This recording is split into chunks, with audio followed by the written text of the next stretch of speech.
പ്രേക്ഷകർക്കും യേശുക്രിസ്തുവിൻ്റെ നാമത്തിൽ എൻ്റെ സ്നേഹവന്ദനം. കഴിഞ്ഞ എപ്പിസോഡ് എല്ലാവർക്കും വിടുതലും അനുഗ്രഹമായിരുന്നു എന്ന് അറിയുവാൻ സാധിച്ചതിൽ ദൈവത്തിന് സ്തോത്രം. ഇന്ന് ഞാൻ നിങ്ങളോട് സംസാരിക്കുവാൻ ഇഷ്ടപ്പെടുന്ന വിഷയം ദൈവത്തിന് യോഗ്യമായി നടക്കുക. അതാണ് ദൈവം ആഗ്രഹിക്കുന്നതും ദൈവം ഇഷ്ടപ്പെടുന്നതും. നമ്മൾ ദൈവത്തിന് യോഗ്യരായി നടക്കണം. ഫിലിപ്പിയർ 2-ാം അധ്യായം 14-15 വാക്യം. വക്രതയും കോട്ടമുള്ള തലമുറയുടെ നടുവിൽ നിങ്ങൾ അനന്യരും പരമാർത്ഥികളും ദൈവത്തിന്റെ നിഷ്കളങ്ക മക്കളും ആകേണ്ടതിന് എല്ലാ പെറുപെറുപ്പും വാദവും കൂടാതെ ചെയ്യുവിൻ. അവരുടെ ഇടയിൽ നിങ്ങൾ ജീവന്റെ വചനം പ്രമാണിച്ചുകൊണ്ട് ലോകത്തിൽ ജ്യോതിസ്സുകളെ പോലെ പ്രകാശിക്കുന്നു. Price the lord, hallelujah. നമ്മള് ഈ ലോകത്തിൽ പാപം നിറഞ്ഞു കിടക്കുകയാണ്. അന്ധലോകത്തിലാണ്, ചൂടേറിയ മരുഭൂമിയിലാണ് നമ്മൾ ജീവിക്കുന്നത്. മുള്ളും പറക്കാരയും നിറഞ്ഞ ലോകത്തിലാണ് നമ്മൾ ജീവിക്കുന്നത്. എവിടെ നോക്കിയാലും അടിയും പിടിയും കൊലയും വ്യഭിചാരവും മാത്രമേ ഈ ലോകത്തിൽ നമ്മളെ കേട്ടുകൊണ്ടിരിക്കുന്നു, കണ്ടുകൊണ്ടിരിക്കുന്നു. പ്രിയ മക്കളെ, അവരുടെ നടുവിൽ നിന്നും നമ്മൾ എങ്ങനെ ജീവിക്കാനാ ദൈവം പറഞ്ഞിരിക്കുന്നത്? അവരുടെ ഇടയിൽ നിങ്ങൾ ജീവന്റെ വചനം പ്രമാണിച്ചുകൊണ്ട് ജ്യോതിസ്സുകളെ പോലെ പ്രകാശിക്കുന്നവരായിരിക്കണമെന്നാണ് ദൈവം നമ്മളെ കുറിച്ച് ആഗ്രഹിക്കുന്നത്. അതുപോലെ തന്നെ 2 തീമോത്തി 3-ാം അധ്യായം 1 മുതൽ 5 വരെയുള്ള വാക്യം. അന്ത്യകാലത്ത് ദുർഘട സമയങ്ങൾ വരും എന്നറിയുക. അന്ത്യകാല സമയം അടുത്തിരിക്കുകയാണ്. ദുർഘട സമയങ്ങൾ വരുമെന്ന് അറിയുക. മനുഷ്യർ സ്വസ്നേഹികളും ദ്രവ്യാഗ്രഹികളും വമ്പു പറയുന്നവരും അഹങ്കാരികളും ദൂഷകന്മാരും ഇതിലേത് നിങ്ങളിലുണ്ട് എന്ന് നിങ്ങളെ തന്നെ ശോധന ചെയ്തു നോക്കെ. എന്നിൽ ഈ സ്വഭാവം ഉണ്ടെങ്കിൽ ഇന്ന് തന്നെ കർത്താവേ എന്നിൽ നിന്നും അത് മാറ്റിത്തരണമേ. ഞാൻ നിന്റെ നിന്റെ മകനാകി ജീവിക്കുവാൻ ആഗ്രഹിക്കുന്നു. ഒരു തീരുമാനമെടുക്കും മക്കളെ. യാക്കന്നെ എഴുതാൽ നമ്മൾ അന്ത്യനിമിഷത്തിലേക്ക് വന്നിരിക്കുകയാണ്. ഇനിയും നമുക്ക് സമയമില്ല. ഏത് സമയം എന്ത് സംഭവിച്ചാലും നമ്മൾ ദൈവസന്നിധിയിൽ പോകാൻ റെഡിയാണോ എന്ന് നമ്മളെ തന്നെ ശോധന ചെയ്ത് നോക്കാം. അതുപോലെ തന്നെ അമ്മയപ്പന്മാരെ അനുസരിക്കാത്തവരും നന്ദി കെട്ടവരും അശുദ്ധരും വാത്സല്യമില്ലാത്തവരും ഇണങ്ങാത്തവരും ഏഷണിക്കാരും അജിജേന്ദ്രിയരും ഉഗ്രന്മാരും സൽഗുണദോഷികളും ദ്രോഹികളും ദാർഷ്ട്യക്കാരും നിഗളികളുമായി ദൈവപ്രിയമില്ലാതെ ഭോഗപ്രിയരായി ഭക്തിയുടെ വേഷം ധരിച്ച് അതിൻ്റെ ശക്തി ത്യജിക്കുന്നവരുമായിരിക്കും. അങ്ങനെയുള്ളവരെ വിട്ടൊഴിയുവാനാണ് ദൈവം പറഞ്ഞിരിക്കുന്നത്. നമ്മളിൽ തന്നെ ആ സ്വഭാവം ഉണ്ടെങ്കിൽ നമ്മളത് വിട്ടുവിടുക. ഇതിൽ എന്തെങ്കിലും എന്നിലുണ്ടോ? ഞാൻ എൻ്റെ മാതാപിതാക്കളെ സ്നേഹിക്കുന്നുണ്ടോ? ഞാൻ അഹങ്കാരിയാണോ? നമ്മൾ പല വിധത്തിലും നമ്മളെ തന്നെ ശോധന ചെയ്ത് നോക്കണം. ഈ വാക്യത്തില് പറയുന്ന എല്ലാ അധർമ്മങ്ങളും ഇന്ന് നടന്നുകൊണ്ടിരിക്കുകയാണ്. അതുകൊണ്ടാണ് ദൈവവചനം പറയുന്നത്, വക്രതയുള്ള തലമുറയുടെ നടുവിൽ നിന്നും മധ്യത്തിലാണ് നമ്മൾ ജീവിക്കുന്നത്.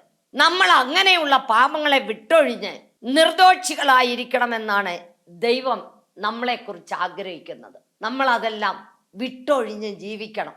ഈ അനേക അധർമ്മങ്ങൾ ഈ ലോകത്തിൽ നടന്നുകൊണ്ടിരിക്കുകയാണ്. ഗോഡ്സ് ഓൺ കൺട്രി എന്നാണ് നമ്മുടെ കേരളത്തെ കുറിച്ച് ലോകം എമ്പാടും പറഞ്ഞുകൊണ്ടിരിക്കുന്നത്.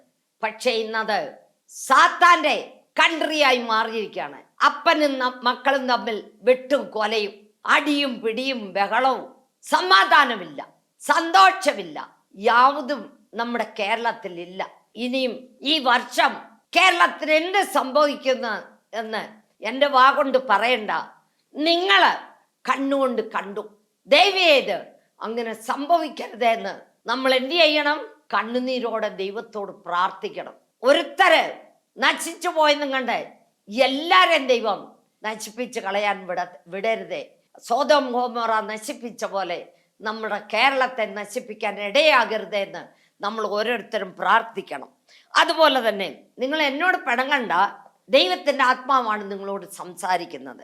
അതുപോലെ തന്നെ സങ്കീർത്തനം 139 1ഉം 2ഉം വാക്യത്തിലെ, യഹോവേ നീ എന്നെ ശോധന ചെയ്ത് അറിഞ്ഞിരിക്കുന്നു, ഞാൻ ഇരിക്കുന്നതും എഴുന്നേൽക്കുന്നതും നീ അറിയുന്നു, എന്റെ നിരൂപണം നീ ദൂരത്ത് നിന്ന് ഗ്രഹിക്കുന്നു. Praise the lord. നമ്മൾ ചെയ്യുന്നതും സംസാരിക്കുന്നതും നടക്കുന്നതും നമ്മുടെ മനസ്സിൽ എന്തെങ്കിലും ആലോചന വരെയും ദൈവം ദൂരത്ത് നിന്ന് കണ്ടുകൊണ്ടിരിക്കുകയാണ്. ദൈവത്തിന്റെ കണ്ണു മറയ്ക്കുവാൻ ആരെ കൊണ്ട് സാധിക്കത്തില്ല, ഒരു മനുഷ്യരെ കൊണ്ട് സാധിക്കത്തില്ല. പ്രിയ മക്കളെ, ദൈവം ഇതെല്ലാം കണ്ടുകൊണ്ടിരിക്കുകയാണെന്നുള്ള വിവരം നിങ്ങൾക്കെല്ലാവർക്കും അറിയാം. പക്ഷെ എന്നാലും നിങ്ങൾ അങ്ങനെ തന്നെ ചെയ്യും. നമ്മൾ ജീവിക്കുന്നുവെങ്കിൽ നമുക്ക് ദൈവഭയം ഉണ്ടായിരിക്കണം. ദൈവഭയം ഇല്ല എങ്കിൽ മുമ്പോട്ട് ജീവിക്കുവാൻ ഭയങ്കര കഷ്ടമാണ്. ഈ ലോകത്തിൽ എവിടെ നോക്കിയാലും കള്ളത്തരങ്ങളും കൊലയും അടിയും പിടിയും എവിടെ നോക്കിയാലും അതേ ഉള്ളൂ. അതുകൊണ്ട് നമുക്ക് ബൈബിളിലൊന്ന് നോക്കാം. അനന്യാസ് സഫീറയും, അതായത് അപ്പോസ്തല പ്രവൃത്തി 5-ാം അധ്യായം നിങ്ങൾക്ക് എല്ലാവർക്കും അറിയാവുന്ന കാര്യമാണ്. 5-ാം അധ്യായം 1 മുതലുള്ള വാക്യം നിങ്ങൾ വായിച്ചു നോക്കാം. അനന്യാസ് സഫീറയും അവർക്ക് സ്വല്പ സ്ഥലം ഉണ്ടായിരുന്നു. അവർ രണ്ടുപേരും കൂടി ആലോചിച്ച് ആ സ്ഥലം വിറ്റിട്ട് കുറെ പണം എടുത്ത് പാത്തു വെച്ചു. എന്നിട്ട് ബാക്കി കൊണ്ടുവന്ന് പത്രോസിന്റെ കാൽക്കൽ വെച്ചു. ആ കാലത്ത് അവരുടെ കൈ കിട്ടുന്ന പണമൊക്കെയും കൊണ്ടുവന്ന് അവരുടെ പാസ്റ്റർമാരുടെ കാൽക്കൽ വെക്കണമായിരുന്നു. അങ്ങനെ ഇവർ കൊണ്ടുവന്ന് വെച്ച് ഉടനെ, അനന്യാസേ, നീ ഇത്രയ്ക്കാണോ സ്ഥലം വിറ്റത്? ഔദു സ്വാമി, അതെ സ്വാമി, ഞാൻ ഇത്രയ്ക്കാണ് സ്ഥലം വിറ്റതെന്ന് പറഞ്ഞു. കണ്ടോ, അവൻ കള്ളം പറഞ്ഞത് കണ്ടോ? അവൻ കള്ളം പറയരുത്, അവന്റെ സ്ഥലമല്ലേ, അവൻ ഞാൻ വിറ്റു, എനിക്ക് നല്ല തുക കിട്ടി, അതിൽ കുറച്ച് ഞാൻ എടുത്തു വെച്ച് സ്വാമി, ബാക്കി ഞാൻ കൊണ്ടൊന്ന് ഇവിടെ തന്നു എന്ന് പറഞ്ഞാൽ മതിയായിരുന്നു. എന്ന് വരില്ല, അവനെ ഒരു ദോഷവും വരത്തില്ലായിരുന്നു. അവൻ കള്ളം പറഞ്ഞു. കള്ളം പറഞ്ഞത് കാരണം അവന് അടിച്ചു തല്ലി വീണ് മരിച്ചുപോയി. ആൾക്കാർ അവന്റെ ഭാര്യയോട് പോലും പറയാതെ, അവന്റെ മക്കളോട് പോലും പറയാതെ, ആരോടും പറയാതെ കുഴി വെട്ടി കൊണ്ടുപോയി കുഴിച്ചിട്ടിട്ട് അവർ കയറി വരുമ്പോൾ, സഫീറ, എന്റെ കെട്ടിയോൻ പോയിട്ട് ഒത്തിരി നേരം ആയല്ലോ, കാണുന്നില്ലല്ലോ എന്ന് കണ്ട് അവളും പുറകെ തിരക്കി വന്ന് സഫീറേ, നിങ്ങൾ ഇത്രയ്ക്കാണോ സ്ഥലം വിറ്റെന്ന് ചോദിച്ചു. അവള് കള്ളം പറഞ്ഞു. ഔദു സ്വാമി, ഇത്രയ്ക്കാണ് ഞങ്ങൾ വിറ്റതെന്ന് പറഞ്ഞു. ഇല്ല, ഞങ്ങൾ കുറച്ചെടുത്ത് വെച്ചെന്ന് പറഞ്ഞിരുന്നെങ്കിൽ അവൾക്ക് വിടുതൽ കിട്ടിയനേമായിരുന്നു. പ്രിയ മക്കളെ, ദൈവത്തിന്റെ കണ്ണു മറയ്ക്കുവാൻ, പരിശുദ്ധാത്മാവിന്റെ കണ്ണു മറയ്ക്കുവാൻ ആരെ കൊണ്ട് സാധ്യമല്ല. അവൾ അത് പറഞ്ഞു തീരുന്ന മുമ്പേ അവളും അടിച്ചു തല്ലി താഴെ വീണു, അന്നേരമേ മരിച്ചുപോയി. അവളെയും കൊണ്ടുപോയി അനന്യാസിനെ കുഴിച്ചിട്ടവരെ സഫീറയും കൊണ്ടുപോയി കുഴിച്ചിട്ടു. പ്രിയ മക്കളെ, അതേ അനുഭവം നമ്മുടെ ജീവിതത്തിലും ഉണ്ടാകരുത്. നീതി ന്യായവും നടത്തിത്തരുന്ന ദൈവമാണ് പരിശുദ്ധാത്മാവ്. നീതിക്ക് ന്യായത്തിന് മാത്രമേ കൂട്ടുനിൽക്കത്തുള്ളൂ, അക്രമത്തിന് കൂട്ടുനിൽക്കത്തില്ല.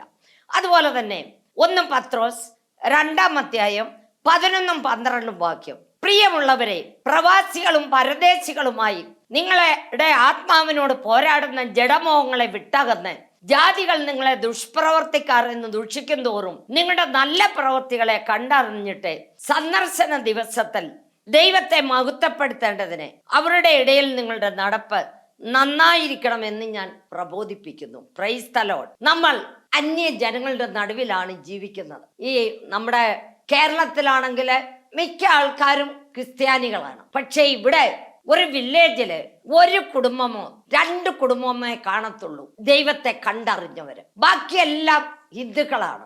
അവരുടെ നടുവിലാണ് നമ്മൾ ജീവിക്കുന്നത്. നമ്മൾ ജീവിക്കുമ്പോൾ നമ്മള് മറ്റുള്ളവർക്ക് മാതൃകയായി ജീവിക്കണം. നമ്മുടെ ജീവിതം കണ്ടു വേണം മറ്റുള്ളവർ ദൈവത്തെ കാണുവാനും. അന്യജനങ്ങളുടെ മുമ്പിൽ സാക്ഷിയില്ലാതെ നമ്മൾ ഒരിക്കലും ജീവിക്കാൻ പാടില്ല. നമ്മൾ സാക്ഷ്യമുള്ളവരായിരിക്കണം. മറ്റുള്ളവർ നിന്നെക്കുറിച്ച് എന്തു പറയുന്നു? ക്രിസ്ത്യാനിയും തമ്മിൽ അടിവെക്കുന്നു. എന്തിനാ? ഒരു വഴിയുടെ പ്രശ്നത്തിന്, അതിര് പ്രശ്നത്തിന്. ഇത് നിങ്ങൾ കൊണ്ടുപോകുമോ സ്വർഗത്തിലേക്ക്? കൊണ്ടുപോകത്തില്ല. ഒരു സ്വല്പം വഴി അവർക്ക് വിട്ടുകൊടുക്കാൻ, അതിനു വേണ്ടി അടിവെക്കണ്ട. പ്രിയ സഹോദര സഹോദരി, നമ്മള് ഇനി കുറച്ച് നാൾ മാത്രമേ ഉള്ളൂ. ദൈവത്തെ ദൂഷിക്കും. അയ്യോ, ഇവൻ ബൈബിളും എടുത്ത് പോകുന്നു, ഇവന്റെ ദൈവം എന്നാ ദൈവമാ, ഇവിടെ ദൈവം എന്നാ ദൈവമാണെന്ന് മറ്റുള്ളവർ ചോദിച്ച് നമ്മളെ ദൂഷിക്കുവാനും പഴിക്കുവാനും ഇടയാകരുത്. നമ്മൾ ജീവിച്ചു കാണിക്കണം, വചനപ്രകാരം ജീവിച്ചു കാണിക്കണം. നമ്മൾ ദൈവത്തിന്റെ പത്രമാണ് മക്കളെ, നമ്മൾ പത്രമാണ്. അതുപോലെ തന്നെ ലോകത്തിന്റെ ഉപ്പാണ് നമ്മൾ, ലോകത്തിന്റെ വെളിച്ചമാണ് നമ്മൾ എന്നാണ് ബൈബിളിൽ പറഞ്ഞിരിക്കുന്നത്. ദൈവവചനം പറയുന്നത്. അന്ധകാരത്തിൽ കിടക്കുന്ന ജനങ്ങളെ നമ്മൾ വെളിച്ചം കൊടുക്കുന്നവരായിരിക്കണം. നിങ്ങൾ വെളിച്ചം കൊടുക്കുന്നുണ്ടോ? നിന്റെ വീട്ടിൽ എത്ര ജോലിക്കാർ വരുന്നുണ്ട്? നിന്റെ പറമ്പിൽ എത്ര ജോലിക്കാർ വരുന്നുണ്ട്? നിന്റെ റബ്ബർ വെട്ടാൻ ആൾക്കാർ വരുന്നില്ലേ? റബ്ബർ പാലെടുക്കാനായിട്ട് ആൾക്കാർ വരുന്നില്ലേ? അവരോട് നീ ഒരു ദിവസമെങ്കിലും ദൈവത്തെക്കുറിച്ച് പറയണം. നീ വെളിച്ചം കാണിക്കണം. വെളിച്ചം കാണിച്ച ഒരു വ്യക്തിയെ നമുക്ക് ബൈബിളിൽ നോക്കാം. രണ്ട് രാജാക്കന്മാർ 5-ാം അധ്യായത്തിനകത്ത് നിങ്ങൾക്ക് എല്ലാവർക്കും അറിയാവുന്ന ഒരു കാര്യമാണ്. ആരാൻ രാജാവിന്റെ സേനാപതിയായിരിക്കുന്ന നയമാൻ, അവൻ ഭയങ്കര പരാക്രമശാലിയാണ്. അവൻ എവിടെ പോയാലും ജയിച്ചേ വരത്തുള്ളൂ. പക്ഷെ അവൻ ആരാണ്? കുഷ്ഠരോഗിയാണ്. അവൻ യുദ്ധത്തിന് പോയി വന്ന വഴിക്ക് ഇസ്രായേലിൽ നിന്ന് ഒരു പെൺകുട്ടിയെ പിടിച്ചോണ്ട് വന്ന് അവന്റെ ഭാര്യയ്ക്ക് ജോലിക്കാരിയായി അവളെ നിയമിച്ചു. അവൾ ഒരു ദിവസം അവിടെ നയമാന്റെ ഭാര്യയോട്, ഞങ്ങളുടെ ദേശത്ത് ഒരു നല്ല പ്രവാചകനുണ്ട്, ആ പ്രവാചകന്റെ അടുത്ത് നയമാൻ സാർ പോയാലോ കുഷ്ഠം മാറ്റി കൊടുക്കും എന്നൊക്കെ ഇവിടെ യജമാനത്തിയോട് പറഞ്ഞ ഉടനെ അവൾ അത് നയമാനോട് പറഞ്ഞു. നയമാൻ പോയി രാജാവിനോട് പറഞ്ഞു. രാജാവ് ഉടനെ ഒരു ലെറ്റർ എഴുതി, ഇവന്റെ കുഷ്ഠം നീ മാറ്റി കൊടുക്കണമെന്നും പറഞ്ഞ് ഇസ്രായേലിലെ രാജാവിനൊരു ലെറ്റർ എഴുതി. ഈ ലെറ്ററും കൊണ്ട് ഇവനും ഇവന്റെ സേനാധിപതികളെല്ലാം കൂടെ ചേർന്ന് കുതിരപ്പുറത്ത് കുറെ സ്വർണവും കുറെ വെള്ളിയും കുറേയേറെ കാഴ്ചവെക്കാനായിട്ട് കൊണ്ടുപോയി. ഇസ്രായേൽ രാജൻ ഈ എഴുത്ത് വായിച്ചപ്പോൾ ഭയന്നു പോയി. പാപം, അയാള് ഞാൻ ഇവന്റെ കുഷ്ഠം മാറ്റി കൊടുക്കാൻ, ഇവനെ ജീവിപ്പിക്കാനും മരിപ്പിക്കാനും ഞാൻ ദൈവമാണോ എന്നും പറഞ്ഞു വസ്ത്രം വലിച്ചു കീറിയ വിവരം ഇത് ആർക്കും മനസ്സിലായി? നമ്മുടെ എലീശ പ്രവാചകനും മനസ്സിലായി. എലീശ ഉടനെ ആളയച്ച് രാജാവിനോട് പറഞ്ഞു, നീ എന്തിനാണ് വസ്ത്രം വലിച്ചു കീറിയത്? അവനെ എന്റെ അടുക്കലേക്ക് പറഞ്ഞു വിട്, ഞാൻ അവന്റെ കുഷ്ഠം മാറ്റി കൊടുക്കാം. ഇസ്രായേലിൽ ഒരു പ്രവാചകനുണ്ടെന്ന് അവൻ അറിയും. Price the lord, hallelujah. അങ്ങനെ ഇവൻ എലീശ പ്രവാചകന്റെ അടുത്തേക്ക് പോവുകയാണ്. ഇവൻ ഓർത്തു, ഇവനെ കാണുമ്പോഴത്തേക്ക് എലീശ പ്രവാചകൻ വന്ന് ഇവന്റെ ശരീരമെല്ലാം മുട്ടി അവന്റെ രോഗത്തെ ആട്ടിക്കളഞ്ഞ് പ്രാർത്ഥിക്കുമെന്ന നയമാൻ ഓർത്തത്. പക്ഷേ എലീശ ഇവനെ നോക്കാൻ പോലും വന്നില്ല. എലീശ ഗേഹസിയോട് പറഞ്ഞു, അവനോട് പറ, പോയി യോർദാൻ നദിയിൽ 7 പ്രാവശ്യം മുങ്ങാൻ പറയാൻ പറഞ്ഞു. അത് ഗേഹസി വന്ന് ഇവരോട് പറഞ്ഞ ഉടനെ ഇവനങ്ങ് ഭയങ്കര അരിശം വന്നു. ഞങ്ങളുടെ അവിടെങ്ങും നദിയില്ലേ, ഞങ്ങളുടെ അവിടെങ്ങും വെള്ളമില്ലേ, ഈ യോർദാനിലേ ഉള്ളോ എന്നെല്ലാം പറഞ്ഞു. ഉടനെ ഇവന്റെ കൂടെ വന്നവരെ ഇവനോട് പറഞ്ഞു, ഇതിലും വലിയ കാര്യം ആ പ്രവാചകൻ പറഞ്ഞിരുന്നെങ്കിൽ സ്വാമി നിങ്ങൾ ചെയ്യത്തില്ലായിരുന്നു. ഈ ചെറിയ കാര്യമല്ലേ, വാ നമുക്ക് പോയി ഒന്ന് നോക്കാം. അങ്ങനെ സമാധാനിപ്പിച്ച് കൂട്ടിക്കൊണ്ടുപോയി. 1 പ്രാവശ്യം മുങ്ങി, 2 പ്രാവശ്യം മുങ്ങി, 3 പ്രാവശ്യം മുങ്ങി, 6 പ്രാവശ്യം മുങ്ങിയിട്ടും യാതൊരു വ്യത്യാസവുമില്ല. 7-ാം പ്രാവശ്യം മുങ്ങി എഴുന്നേറ്റപ്പോൾ ഇതാ ചെറിയ മക്കളുടെ ശരീരം പോലെ അവന്റെ ശരീരമായി. Hallelujah, praise the lord. നമ്മുടെ ദൈവം ആരാണ് മക്കളെ? നമ്മുടെ ദൈവത്താൽ കഴിയാത്ത വല്ലതും ഉണ്ടോ? ഒന്നുമില്ല.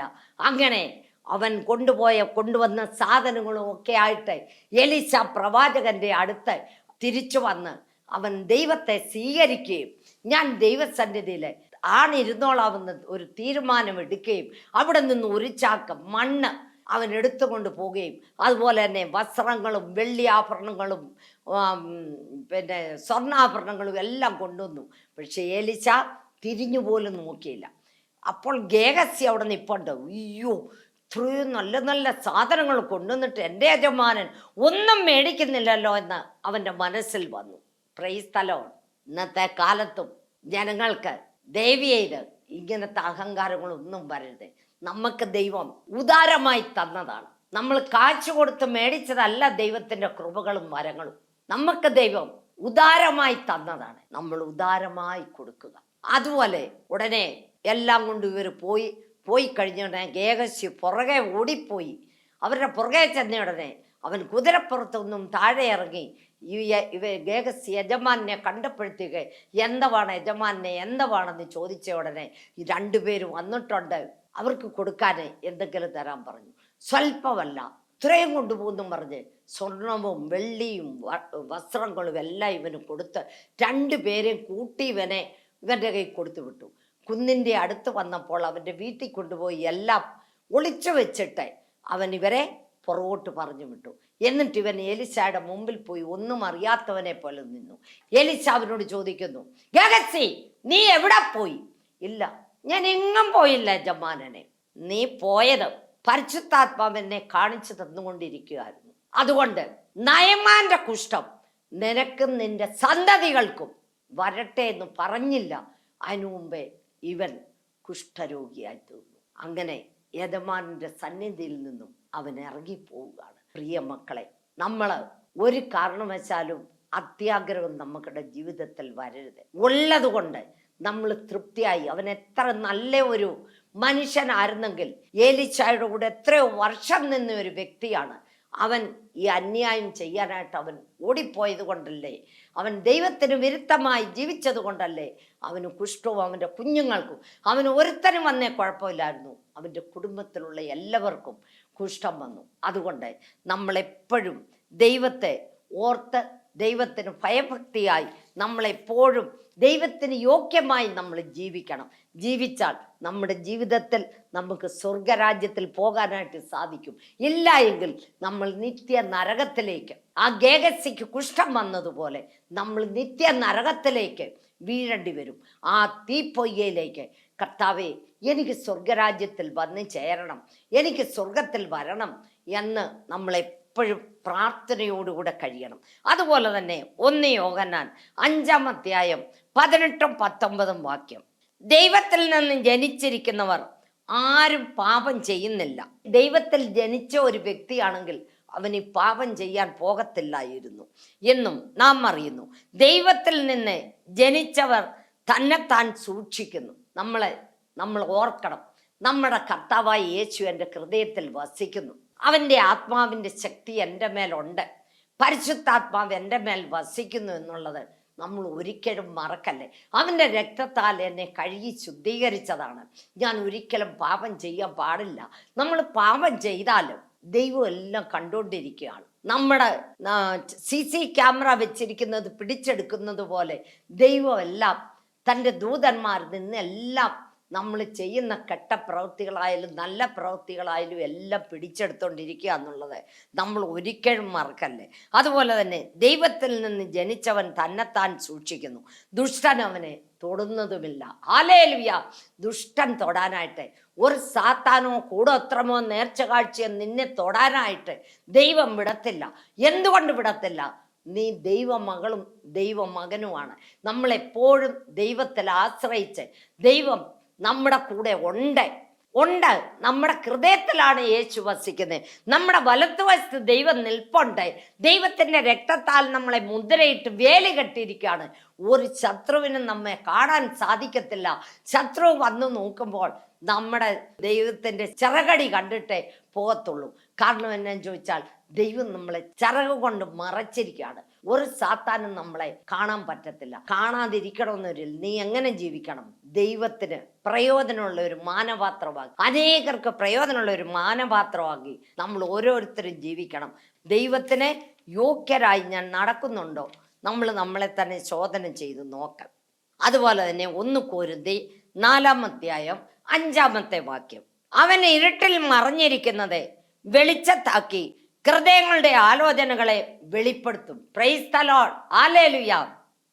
അവൻ ഇരുട്ടിൽ മറഞ്ഞിരിക്കുന്നത് വെളിച്ചത്താക്കി ഹൃദയങ്ങളുടെ ആലോചനകളെ വെളിപ്പെടുത്തും. Praise the lord. നമ്മൾ ഒരു ദിവസം ന്യായാസനത്തിന്റെ മുമ്പിൽ നിന്ന് എല്ലാത്തിനും കണക്ക് കൊടുക്കേണ്ടവരാണ്. കണക്ക് കൊടുക്കേണ്ടിയ ഒരു ദിവസമുണ്ട്. ആ ദിവസം അടുത്ത് വന്നിരിക്കുകയാണ്. ഞാൻ ചെയ്തിട്ടില്ല, ഞാൻ പറഞ്ഞിട്ടില്ല, ഞാൻ പോയിട്ടില്ല എന്നൊന്നും നമുക്ക് പറയാൻ പറ്റത്തില്ല. അതുകൊണ്ട് നമ്മളെപ്പോഴും ദൈവം നമ്മളോടുകൂടെ ഉണ്ട്. ദൈവം ഞങ്ങളെ നോക്കിക്കൊണ്ടിരിക്കുകയാണ്. നമ്മളെപ്പോഴും നമ്മുടെ നടപ്പും കിടപ്പും നമ്മുടെ ആലോചനകളും എല്ലാം ദൈവത്തിന് പ്രയോജനമുള്ളവരാകി നമ്മൾ ജീവിക്കണം. നമ്മൾ ദൈവസന്നിധിയിൽ ഒരു ദിവസം നിൽക്കേണ്ടിയവരാണെന്നുള്ളത് നമ്മൾ മറക്കരുത്. എല്ലാത്തിനും നമ്മൾ കണക്ക് കൊടുക്കേണ്ടിയ ഒരു ദിവസമുണ്ട് എന്ന് ഓർത്തുകൊണ്ട് ദൈവത്തെ ഭയപ്പെട്ട് വിശുദ്ധിയോടെ ജീവിപ്പാൻ ദൈവം നമ്മളെ സഹായിക്കട്ടെ. പ്രിയ മക്കളെ, നമ്മൾ വിശുദ്ധിയോടും വെടിപ്പോടും കൂടെ ജീവിക്കണം. പരിശുദ്ധതയില്ലാതെ ആർക്കും ദൈവത്തെ കാണുവാനായിട്ട് സാധിക്കത്തില്ല. നമ്മൾ പരിശുദ്ധതയോടെ വേണം ജീവിക്കാൻ.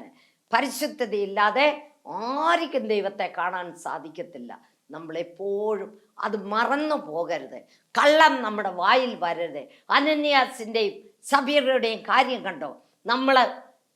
അവർ കള്ളം പറഞ്ഞത് കൊണ്ടാണ് അവർ രണ്ടുപേരും സ്വന്തം മക്കൾ പോലും കാണിക്കാതെ, മക്കളെ പോലും കാണിക്കാതെ, റിലേഷനെ പോലും കാണിക്കാതെ, കൂട്ടുകാരെ പോലും കാണിക്കാതെ അവരെ കൊണ്ട് അടക്കി, ശവം അടക്കി. പ്രിയ മക്കളെ, അതേ ഗതി നമ്മുടെ ജീവിതത്തിൽ ഉണ്ടാകരുത്. നമുക്കിനിയും അധികം ദിവസമില്ല. ഏത് നിമിഷമാണ് യേശു ക്രിസ്തു വരുന്നതെന്ന് നമുക്കറിയത്തില്ല. ഏത് നിമിഷം വന്നാലും നമ്മൾ യേശുവിനോടുകൂടെ പോകുവാൻ റെഡിയുള്ളവരായിരിക്കണം.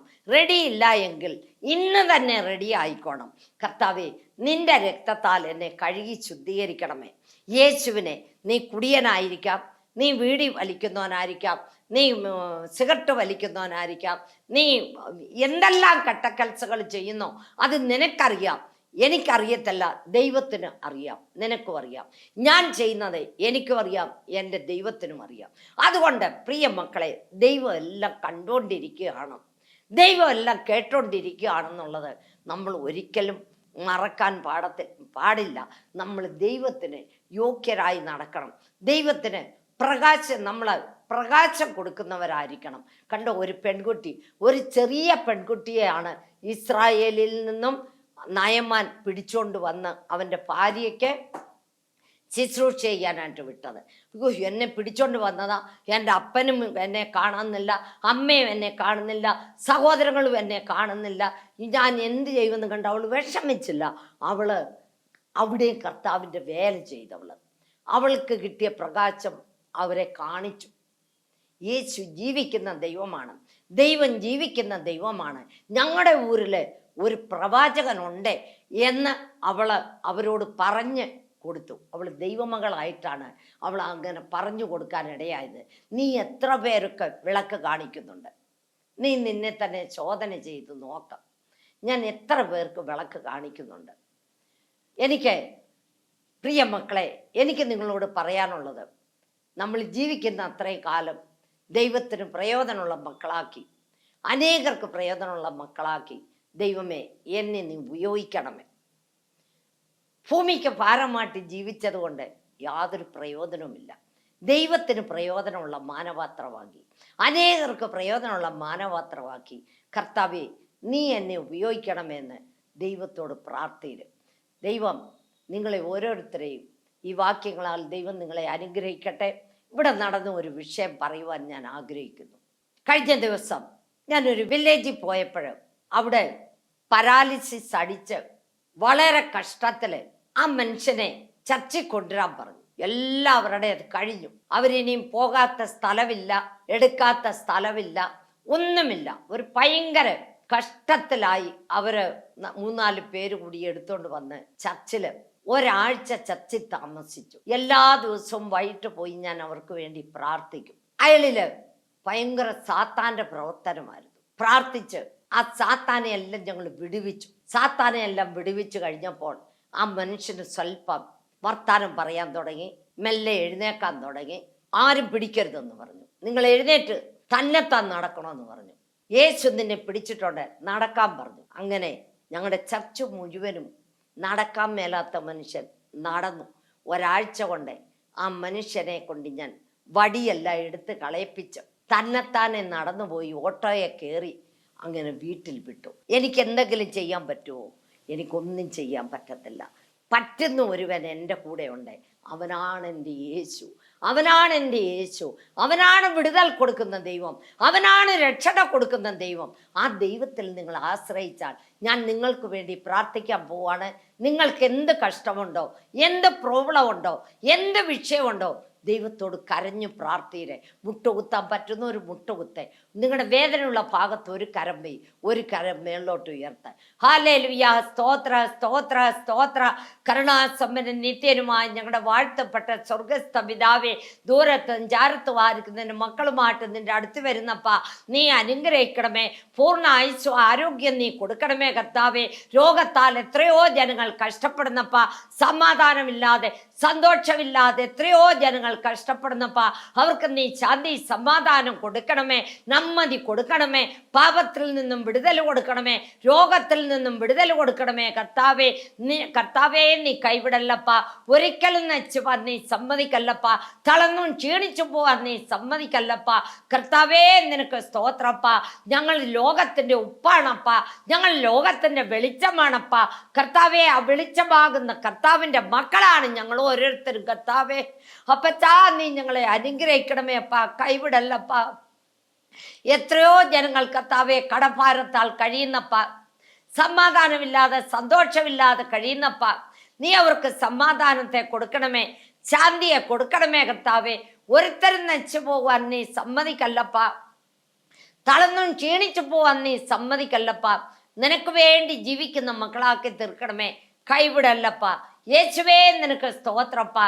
ഹാർട്ട് പേഷ്യൻ്റ് ആകി, പരാലിസിസ് അടിച്ച് കർത്താവെ ഏതെല്ലാം വിധത്തിൽ കാൻസർ രോഗികളാകി കർത്താവെ, ട്യൂമറുകളാകി കർത്താവെ, കിഡ്നിയല്ലി കല്ലാകി കർത്താവെ, ഏതെല്ലാം വിധത്തിൽ ജനങ്ങൾ കഷ്ടപ്പെടുന്നപ്പാ, ഇപ്പോൾ തന്നെ പരിശുദ്ധാത്മനെ തൊടണമേ, ഈ നിമിഷമേ തൊടണമേ കർത്താവെ. അപ്പ ഏതെല്ലാം വിധത്തിൽ കഷ്ടപ്പെടുന്നു നിനക്കറിയാവപ്പ കർത്താവെ. വീട് പണി പൂർത്തിയാകാതെ എത്രയോ ജനങ്ങൾ കഷ്ടപ്പെടുന്നപ്പ.